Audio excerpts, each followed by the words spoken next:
Hello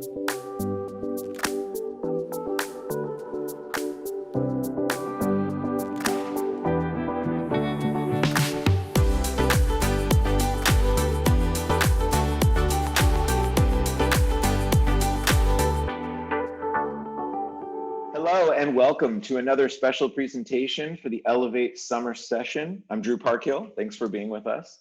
These special presentations air every Tuesday, and our mission is to deliver the most timely and relevant information for exclusive participating members of the Elevate Summer Session. These shows are designed for you, so please let us know how we can best serve the community by suggesting future topics and guests that would help you now as well as into the future. You can drop me a line. I'm Drew at BrandStorytelling.tv. Happy to welcome returning host Heidi Collins, former CNN anchor and brand journalist, as well as eMarketer's chief evangelist, Jeff Ramsey, as they dive into the collision of linear TV and digital streaming in a COVID-19 impacted world. With that, I'll pass it over to you, Heidi. Take it away. Terrific. Thank you, Drew. So appreciate you and Rick and everybody at BrandStorytelling.tv. This is an incredible summer series, and we've learned a lot, and we have a lot more to learn. And so that is why I would love to bring in Jeff Ramsey. And Jeff, you may know the name from eMarketer. He created the whole company and is now the chief evangelist of Insider Intelligence. So I'm hoping that we have Mr. Jeff.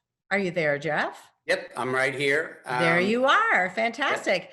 Hey, I just wanted to start real quickly by what I just mentioned there. Tell us a little bit about how eMarketer came to be and is now sort of under that parent company of Insider Intelligence. I know that you are like the master data guru that we are all very interested in taking a look at today. So yeah, I'll just give a very brief synopsis there. Most folks, I'm pretty sure are familiar with eMarketer, the red and the black charts, usually going up and to the right because just about everything is doing that up and to the right. We started 20 plus years ago, aggregating, filtering, organizing, and analyzing data from some 3,000 plus sources. And here we are today looking at a whole new set of topics. You know, 5 years ago, we weren't talking about streaming. We weren't talking about AI. And of course, all these things are hot and heavy in front of us. And that takes us really to just about the past year, where after we had already been purchased by Axel Springer, the German media publishing company, our sister company, which was Insider Inc., had a B2B component within it that was kind of similar to us in terms of covering the trends in digital, but their trends tend to relate to other subject matter. We're 100% focused, as the name eMarketer would imply, on media, marketing, and e-commerce, and they tended to cover other things like financial services and healthcare. You put the two together and you have not only complementary coverage from a content standpoint, but you also have their timeliness with our kind of long considered approach. And so we are now merged under one umbrella. It's called Insider Intelligence, but the eMarketer brand still lives, and that's what you're about to see in the next few minutes. I love it. All right. Thank you for that background. I always like to give everybody a little bit of context of what did we say earlier, who you are and why we care. We know who you are, and we're about to learn even more about why we should care, because what you've been able to put together, and I know you're going to be sharing this deck with our viewers and listeners today. A quick reminder before we get started, for those of you who want to interact with us a little bit and you want to ask a few questions of Jeff, I'm happy to moderate that alongside Drew here. And so just use your chat box down below on the Zoom functions there, and we will get those out to Jeff. All right, so once again, we are talking about the collision of linear TV and digital streaming in a COVID-19 impacted world. I guess the easiest way to start, as we've sort of been discussing, is in this time that has been so difficult for many of us personally, not only business wise and with marketing and some of the scaling back that we've seen companies and our clients do. One thing that has definitely grown undeniably and pretty obviously is this captive sort of audience, whether willing or unwilling. People are at home, people are in front of their screens, and they are watching all kinds of different platforms. Why don't we start it there, Jeff? Because I know you've got some incredible data on that alone. Sure. Well, do you want me to talk about that now, or should I get knock through the 50 I slides know in it's 10 in. minutes. I know it's inside the deck, so you just take it and you go for it. All right, let me roll with that. So I'm just going to share my screen and walk you guys through what essentially is a microcosm of a much bigger presentation. Hopefully you can see the slides. Let me just get into play mode here and we'll begin. So, we have to think very carefully about what the subject of this would be. And I kind of like the word collision because linear TV and digital streaming are essentially kind of smashing together. Of course, we've known TV has existed in linear form since the 50s, before I was born. It's been strong from an advertising standpoint, builds awareness. It's a $70 billion business. And then along comes Netflix, Roku, Amazon, and all of these other streaming options. And I'm not saying it's here to kill TV. It's not. But it's certainly going to be taking a bit of a dent, and it already has. So let's get into it. Our forecasters have been looking at a ton of data, and we have updated all of our information to take into account what is happening with COVID. And I think we can all see this in our own lives. Because of the forced isolation that we're all experiencing, it has added 1 full hour of time spent to our average day in terms of looking at media. So just back in November of 2019, before COVID hit, we were at about 12 hours and 30 minutes a day out of our 24 hours a day of watching media. Now that includes multitasking, where I might be watching, say, television on the big screen and have a smaller screen, say an iPhone or an Android in my hands, looking at something entirely different on that second screen. But the key here is that even as of April 2020, we saw an extra hour and 5 minutes added to our time spent. And this, by the way, folks, is based on an analysis that eMarketer did of some 3,000 plus metrics from about 160 different sources. So this is pretty robust stuff. And what we found is that the extra hour and 5 minutes, sure, there's a lot more multitasking, but there's a hell of a lot more streaming activity, as we'll find out in just a second. We also know that on linear TV, due to COVID, the average American has added about 9 more minutes of time on that linear TV. Why? Well, mostly because there's more news. There's more stuff that we're looking at and we're stuck at home. That being said, there's also less sports, and particularly an absence of live sports, which of course has critically impacted television revenues. So if we take a closer look, I do want to kind of emphasize this. Out of total daily time spent watching any kind of video content, traditional TV or what's called linear TV still gets the lion's share at 65% in the US. That's the red line there, and you see it's 3 hours and 49 minutes per day. But the black line, folks, is what you want to look at, and that is digital video. And as you can see, it grew to 2 hours and 1 minute in 2020, and it continues to grow at the expense of linear TV as the years go out. But digital video is going to add another 19 minutes this year, and over the top or subscription video time spent will rise by another 11 minutes to just over an hour a day. And folks, half of that is going to Netflix at about 30 plus minutes a day. And we continue to see, again, the growth of digital video at the expense of TV in the ensuing years. Taking data from Havas here, this is looking at the COVID impact, the net difference between people using a medium more or less due to COVID. And obviously outdoors way down, who's going to the theater these days, but live streaming and live TV have gone way up 45%. This is, again, according to Havas. And let's not take one source and say that that's the gospel. Nielsen says that 143%, there's been a 143% increase in streaming activity among North American households. Not to be outdone, Harris poll said 53% of US consumers are using streaming more due to COVID. A similar data point from Myers Group, 45% are streaming more, and 25%, by the way, are watching 5+ more hours per week. That's a lot of viewing. And then we have MRI Simmons, it's a very close number, at 44% of US adults are watching more streaming due to COVID. But you know what? I could show you another dozen statistics that all say the same thing, but we all can see this in our own households as we sit around watching all of this streaming content.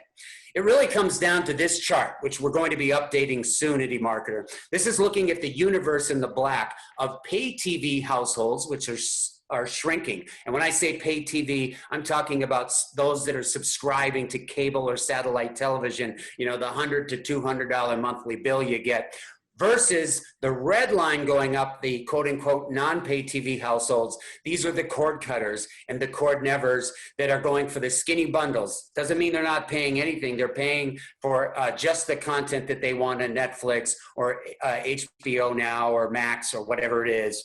And as you can see, the numbers start to converge around 2024, but we'll watch for these numbers to move up very quickly, as I'll explain later. And just take our younger cohort of those 18 to 34 years old, almost 100% of them subscribe to an SVOD service, and streaming now accounts for a majority share of their weekly time spent viewing.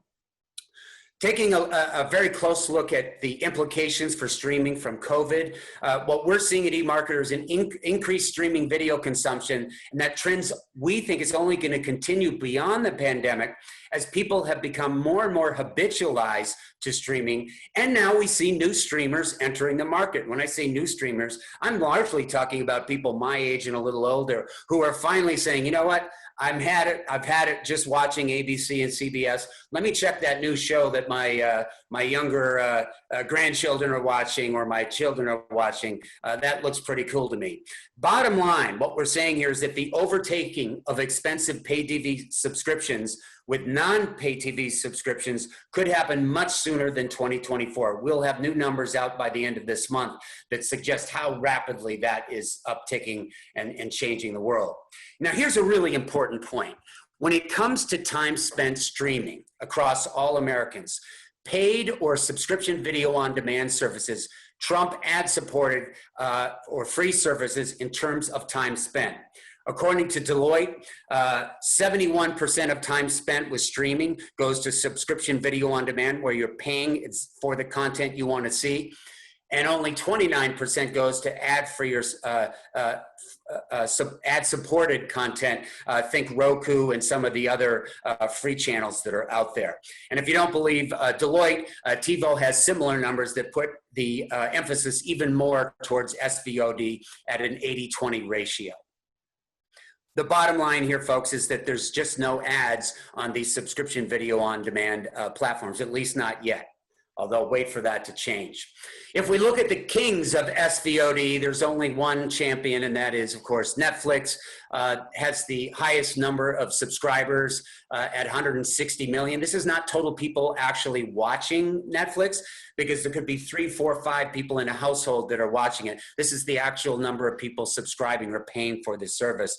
And right behind them is Amazon Prime Video and Hulu coming right up on their heels. Again, ain't hardly any ads here except for a little bit on Hulu. And as our analyst Ross Benz said recently, even though Americans are spending more overall minutes per day watching Netflix, people's attention are becoming more and more divided as new streaming services enter the market. And boy, have there been a lot of them. We saw the somewhat cricket sounding when Apple TV launched in November. Some people didn't even realize it happened. Sorry, Apple. But then Disney Plus launched to much fanfare SVOD streaming services that on the first day had something like 10 million subscribers, now has over 50 million subscribers, and it's growing rapidly. AT&T launched HBO Max. It's a SVOD combination with Warner Media that launched in May, and its focus is heavily on mobile content. So we'll see how that plays out. And then, of course, NBC Universal's Peacock just recently launched to the public at large. It's a mostly free ad-supported service in April, but it also has multiple tiers. So some levels of are subscription-based. And then finally, we have Quibi.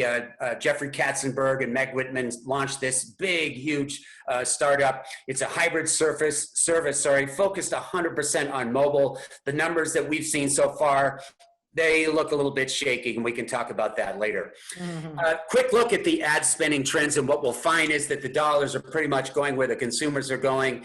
Linear TV ad spending this year, it's been a $70 billion business for years, folks. In 2019, it was 70.6, but in 2020, eMarketer's predicting a $10 billion whopping decline. That's down 15% in the US.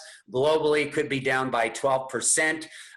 No big surprise there. When you take out live sports, including the Olympics, which was supposed to happen this year, you know, that's going to take a lot of ad revenue right out of their coffers. And then as we look in the future, what we see is, yes, TV starts to go up in double digits in 2021, but here's the kicker. Even by 2024, TV never gets back to pre-COVID levels in terms of spending. In fact, it never, ever gets there again. Meanwhile, digital video ad spending is weathering the storm. We see double-digit increases this year. 11% to 35 billion would be even more without COVID.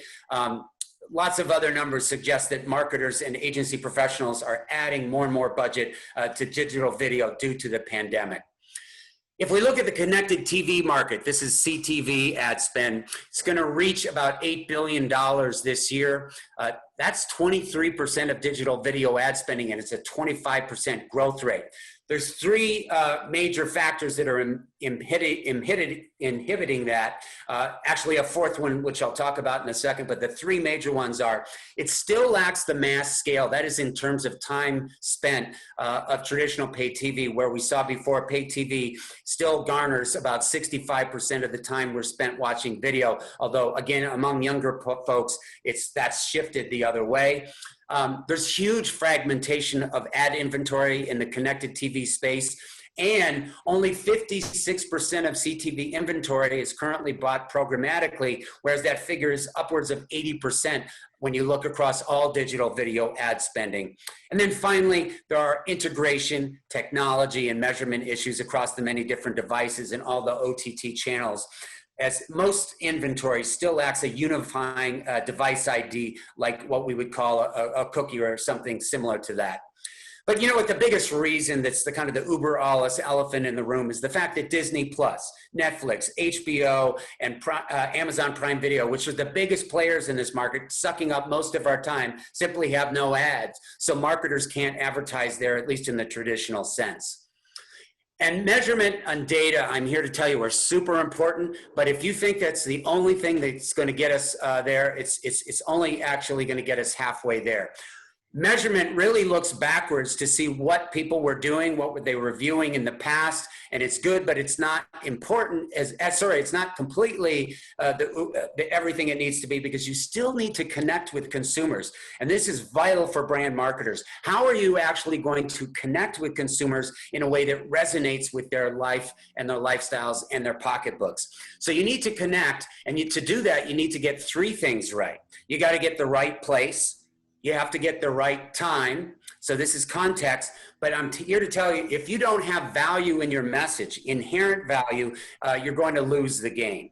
What I mean by that is, unless your content that you create as a marketer, whether it's with a co-creator, a partner in crime, if you will, for creating this content, unless you're providing some kind of entertainment, you're telling stories, providing some kind of utility, you're being helpful, there's an emotional component, you're solving a problem, or you're just plain fun, you're actually going to be missing the mark. And I'll explain why in a second. Michelle Edelman of Peter Mayer said, the more we read from consumers that they're feeling irritated and that commercial interruption is not acceptable, well, guess what? The more advertisers will be incentivized to make their ad content better and more engaging. My friend Brian Weiser of Group M said recently, the problem is universal, and if the viewing behavior of younger audiences is a harbinger, things are not going to get better for traditional TV. I like to think of it as creating magnetic content. So if you think about the haystack as the market you're trying to reach, and let's say it's the US market of all the different demographics, and you're trying to reach certain individuals or needles in the proverbial haystack, there's a couple of approaches you can use. One is to essentially use programmatic advertising and all the other ways of tying together all of the different channels to seamlessly kind of follow that consumer. This is audience-based buying. That's absolutely important. I'm not saying not to do that, but there is another strategy that you should also employ. This is not an either or, this is an and. That is the magnetic content approach, which if you took a magnet to that haystack, what's going to happen is those needles will just naturally gravitate towards the magnet.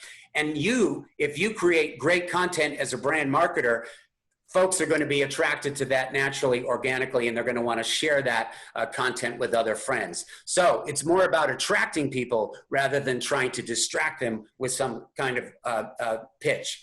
And by the way, relevancy is also important. This looks at the percent of consumers saying they are more likely to purchase from brands that provide consistent, relevant content. We might think this only applies to the younger folks of Gen Z and millennials, but guess what? It applies to Gen X and boomers as well. Everybody wants more consistent, relevant content that's related to the content they're looking at.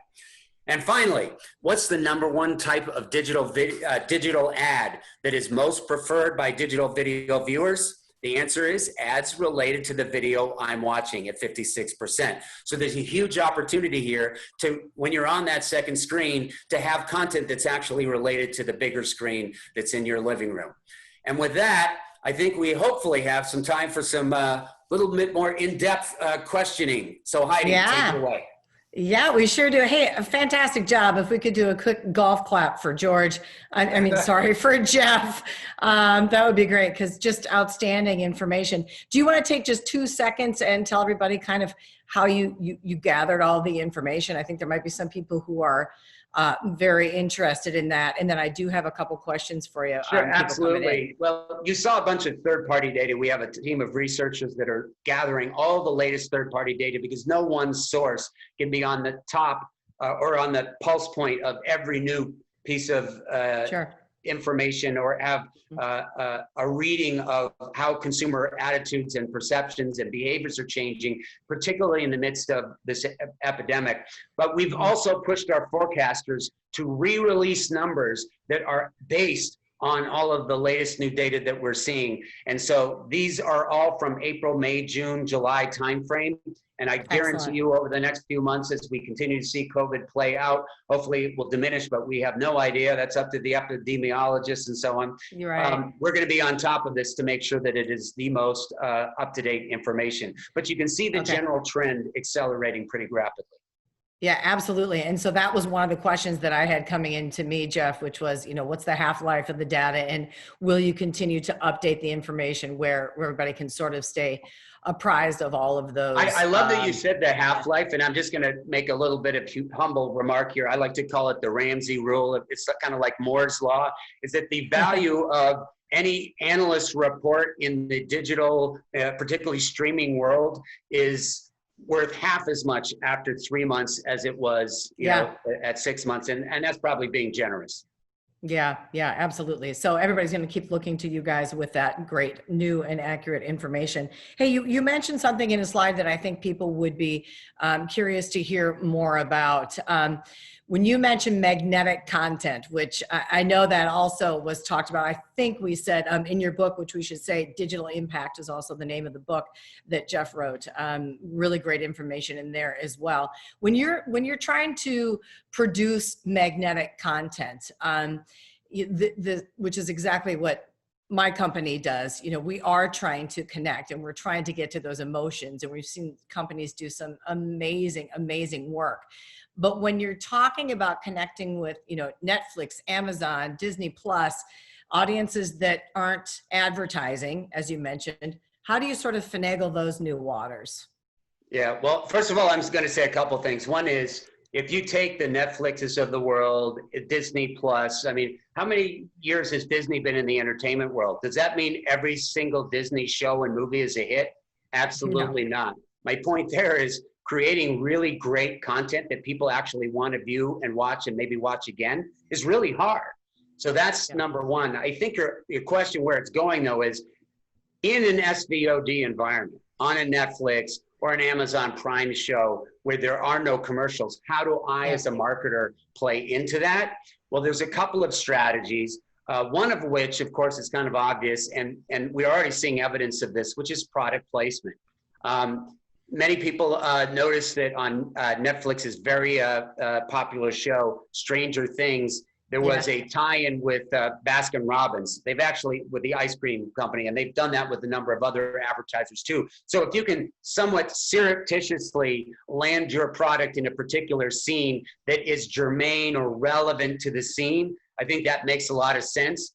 The danger here is that we go overboard, and then you find, you know, everybody holding up their bottle of soda that's got the label on it, slowly drinking it and saying, wow, that's refreshing. When it gets to be obvious, when it gets to be too much, consumers will sniff that out and they'll not be happy. But if you can do it in a very sensitive way and in a way that is true to the brand and true to the storyline or the narrative happening, then I think you've got a winner.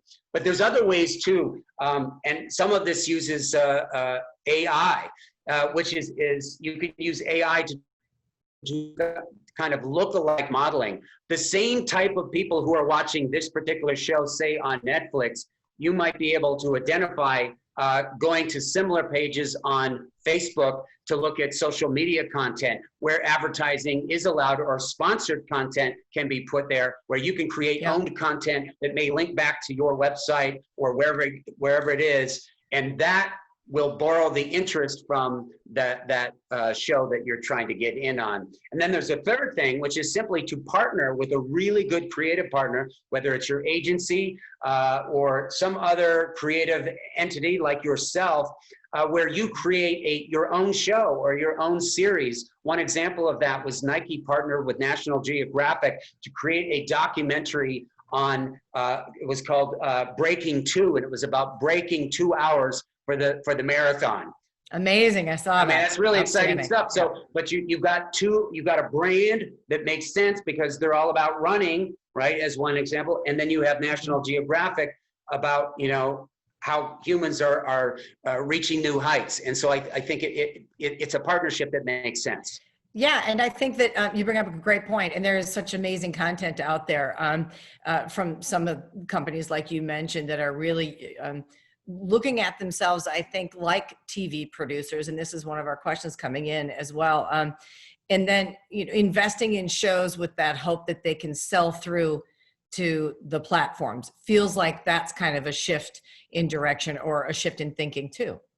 Yes, absolutely. And I think that, and there's others who think this too, that, you know, eventually companies like Netflix, which is losing $3 billion a year, a little bit of a loss there. I think it's come up to $15 billion in total now.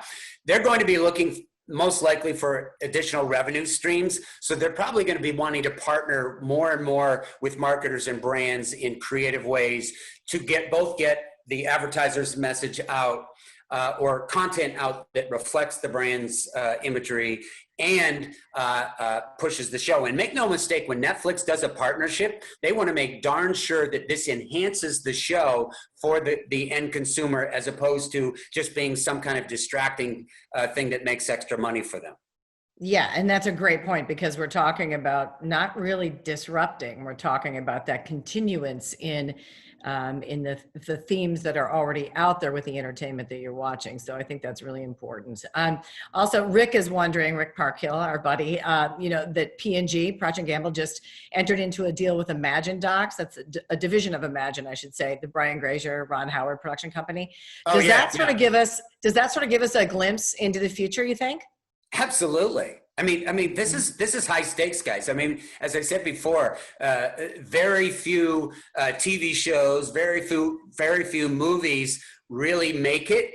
Why should we think as brand marketers that we can have a 100% hit rate with everything that we produce? And this is why I think it's important to spend more on production maybe than you were before, to align yourselves with partners that are proven in their field to increase the hit rate, and frankly, to be able to withstand failures, because there's no way you're going to consistently have a positive hit rate when you launch stuff out there. But there is, fortunately, ways to minimize or mitigate the risk. And one of those is to slowly but surely seed new ideas You can use social media or digital media channels to do this relatively inexpensively. And when you see it getting to a certain threshold, like you see the engagement level or going up, well, then you could put more money behind it. Well, let's produce more of that. Let's spend more money. Let's continue to up our partnerships so that we have more of that great content that we already know resonates people because it's past that threshold. So there's smart ways of doing it, but it requires patience and steadfastness in terms of sticking to the highest possible production values and the best possible content from a writing standpoint, a direction standpoint, and frankly, an acting standpoint. Yeah, absolutely. All that strategery behind spending big bucks to get big gains. The streaming platforms, you know, they're looking at distributing brand content without paying the brand for it. So is that something that we could also be seeing? You know, would these streaming platforms really look at doing that without paying the brand?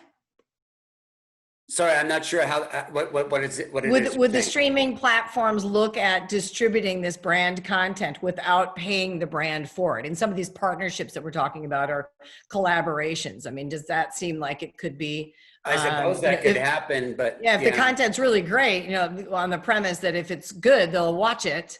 You know, do you think there's any chance of that? I think there's always a chance of leakage, I guess, if you think of it that way. But again, I think if you're proactive and you get out in front of it and you're forging the best possible partnerships and then making sure that it's a win-win for both parties, the brand and the other creative element, you know, you can achieve wins. Hey, I want to get back to something within your deck here. And I told you before, this is my favorite part, and it's about the metrics. You know, we've actually talked here and done some streaming before with BrandStorytelling.tv about metrics and how, you know, boy, wouldn't it be great if we could all get on the same page with what success is and what that metric is to say that we have found success. Because as marketers, you know, sometimes it's not that easy to show the ROI and so forth. There really aren't any. You know, this is going to still continue to be a problem within these Heidi, streaming platforms. you're right. You're absolutely right. We are in the beginning stages of this. This is inning one in the terms of measurement. And, you know, fundamentally, if you think about it this way, you've got the linear TV side of things, right? Been in business for 50 plus years. What are they trying to do? They already have scale and reach, although that's declining and it's getting harder and harder to reach, you know, women 18 to 49 and reach enough of them to sell enough product. What are they trying to do? They're trying to get more addressable. They're trying to get better ad targeting capabilities so that there's not so much waste. And they're trying to be more nimble. And what is digital trying to do? It's trying to get more scale. And there's the tricky part, because piecing together this fragmented universe, you know, I at home have a plethora of hardware and software choices. If I walk into my living room, think about it yourself. You walk into the living room, your family's watching something. You have no idea, is that coming through the Xbox? Is that coming through my Apple TV? Is it coming through my Roku device? Or my smart TV? Or from a software standpoint, is this from the Netflix subscription we paid for? Is this from Hulu? Is this from Amazon Prime that I got free with my Amazon Prime subscription? Who knows? So we don't know what we're watching. If you thought iOS and Android were confusing in terms of creating a unified mobile measurement system, oh my gosh, this is like, you know, piecing together a mosaic, you know, the size of the world. It's just, we have to find ways of consolidating. And as Linda Yaccarino from NBC has said, it's not going to be one source. It's going to be a conglomeration of sources so that we can do audience targeting. We need to find a universal ID that is going to be the key to migrate or to following consumers seamlessly as they migrate from their mobile phones to their TV screen, literally to their car in the future, as they want to watch that show. Yeah. You mean Nielsen isn't going to cut it? I love Nielsen. They're a client, not saying it. I'm just saying, just as we say to eMarketer, we're not the only game in town. Nielsen's not the only game in town. It's going to require multiple sources kind of looking at the same situation. It's also going to require something even more, which is a unified playing in the sandbox throughout the entire marketing ecosystem. The publishers, broadcasters of the world, the creative companies that produce this great content, the brand advertisers that need to put their money where their mouth is instead of just throwing everything out there wherever it lands, including in unsafe or brand unsafe environments. We need to all work together universally in this sandbox to figure out how we can piece together a unified view of that customer. Of course, while still being privacy compliant and making sure that we're not only within the walled gardens, but we're also outside of the walled gardens so that we get a unified picture of the consumer.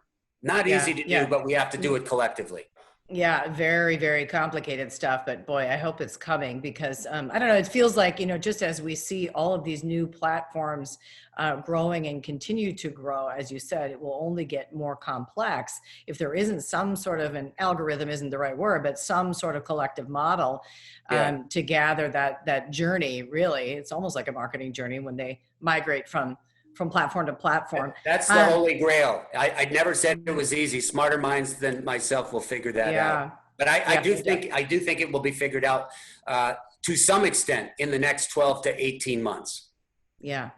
Well, I like that. That sounds pretty good. Meanwhile, it seems like as we look at brands and how they're structuring themselves within their organizational structure, you almost have to ask, boy, why doesn't everybody have a storytelling unit? Or, I mean, there's, they call it a content house, or it seems like we're really, maybe just for competition's sake, since so many are doing it already, but not everyone, that they need to look at themselves as entertainers or media houses. I know several brands that were saying that years ago and we're pretty much on the cutting edge, but it seems now like, boy, if you don't have that, or at least the foundation for that inside your company, you're now behind. Yeah. I would say that, look, as I said before, it's really hard creating great content. You can't do it alone. I mean, if I need to do some work on my teeth, I'm not going to do it myself. Some of us are self-barbering, but you don't want to start messing with their teeth. I'd rather go to a surgeon for that. So my point simply is we need to raise the bar within house, as in hiring the best possible talent and the best judges of talent, and people who can look at the numbers and make sure that we're going in the right direction. But I think we will always need to partner with those outside of ourselves who have a particular expertise in entertainment, in drawing audiences, in keeping people amused, and keeping them coming back to that screen.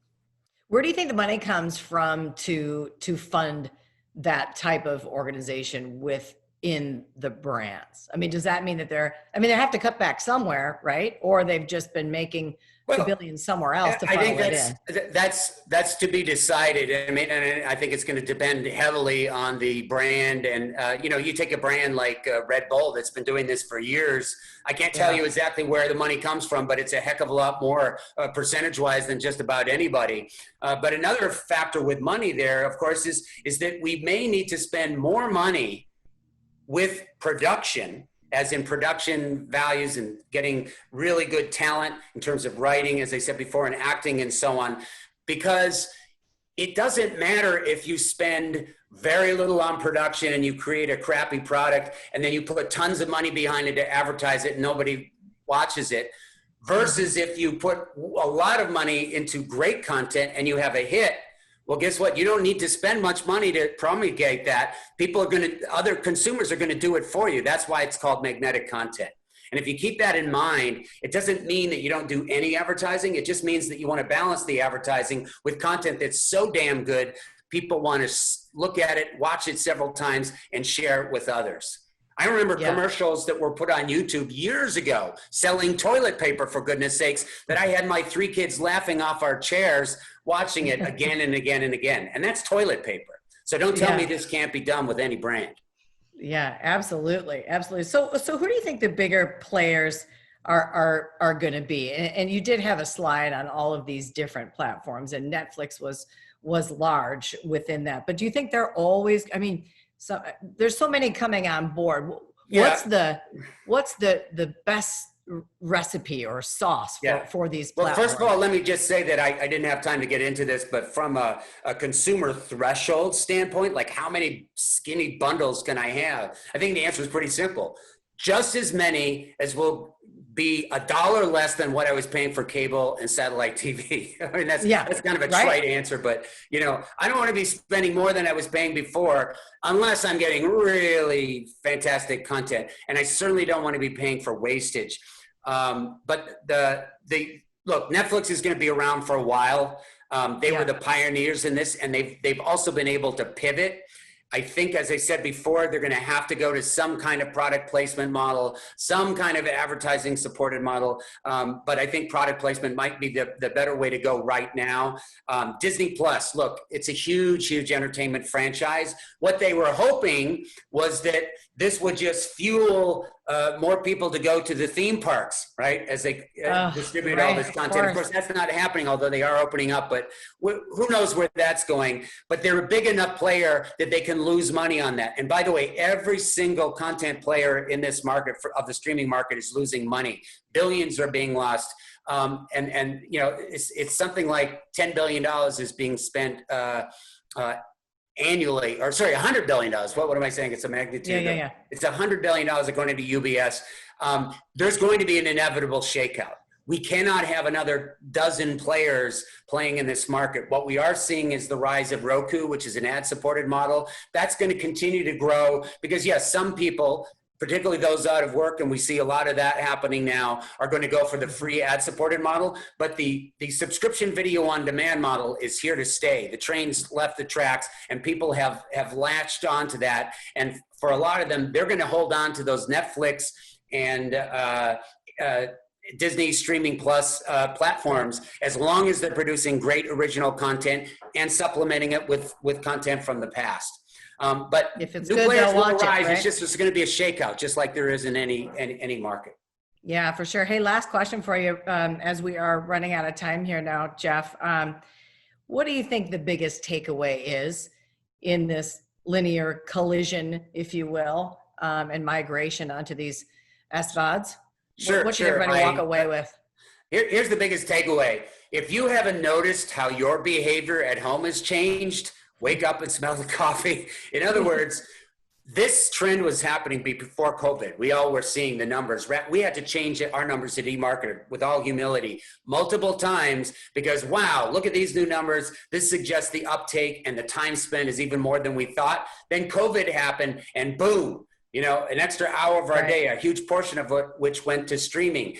Now, during the summer months, we might spend a little less time, a little more time outside. But once we get back into regular TV viewing in the fall, watch for live sports when they start to happen. It's going to happen on streaming too. It's not just going to be on traditional pay TV. So in other words, the trend that was already happening accelerated during COVID, and it is going to continue to accelerate, maybe not at the same rate as we're seeing this year, but it's going to continue to happen. So if you're not on that bandwagon and you're not part of the solution, figuring out the measurement problem and figuring out the production quality problem and making sure that you're producing the greatest content, you're going to be losing to your competitors. Yeah. You got it. You nailed it. Thanks for the exclamation point on all of that. Hey, I think there might be some people, Jeff, who are going to want to get a look at this deck. Would you share it with our Elevate members? In fact, I'll share a larger size of the deck for anybody who wants it with more detail. It's about twice the size, but you can take the short one or the longer form version, and it's all there for you. Fantastic. In television news, we call that the package or the VOSOT. So video soundbite, there you go. and remember the obsolescence factor, because in 3 months it'll be out of date anyway, and you'll have to come back to us for more. Yep, got it. Very good. Important to remember. Jeff Ramsey, what a pleasure. Thank you for being with us today. I sure do appreciate you. Heidi, this has been really fabulous getting to know you, and thank you for your great questions and for fielding all these questions from everybody. This has been fun. And I hope I haven't been boring either, because that would kind of miss the point. I don't think you could never be boring. No. Thank you, Jeff. Thanks, everybody. Thanks for tuning in. Thanks a lot. I appreciate you hosting as well, Heidi. And, if you're just joining us or if you missed a portion of this stream, we will be posting this and making it available on our Vimeo showcase exclusive to Elevate members. So feel free to check that out there. We'll keep that updated in our mobile app. And I'll make sure that if you're checking that video out, that you can find Jeff's deck there and you can download that and take a closer look. Thanks so much to both of you. Really appreciate you taking the time, share these insights. Talk to you soon. Thank Bye, you. all.